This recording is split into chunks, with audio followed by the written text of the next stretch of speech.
నీ ఆత్మీయ జీవితం ఎలా ఉంది?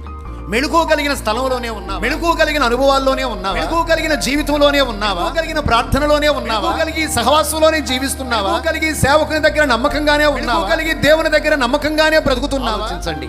ఒక్క విషయం మీకు చెబుతా. మీరు ఇంత వాక్యం విన్న తర్వాత కూడా నేను మెళుకుగానే ఉన్నా, ఎందుకు లేను, మెళుకున్నప్పుడు గుడికొచ్చాను అన్నట్టుగా మీరుంటే దేవుని బిడ్డలారా మీరు భ్రమలో ఉన్నారని గుర్తుపెట్టుకోండి. మంది మెళుకుగా ఉన్నట్టే కనబడుతున్నారు కానీ లోనే ఉన్నారు, సోమరతనంలోనే ఉన్నారు. ఈ పూట ఒక్కసారి దేవుడి హెచ్చరికతో కూడిన సందేశం నిన్ను మేలుకొలపడానికి, నింపడేయడానికి, మరలా అభిషేకంతో నిన్ను నింపడానికి, నిన్ను ఆత్మతో నింపడానికి, మరలా బలిపీఠం మండుతున్న ఒక నిప్పు కణము వలె బగబగా మండించడానికి హెచ్చరికతో కూడిన సందేశాన్ని ఈ పూట నీకు ఇస్తూ ఉండాలి.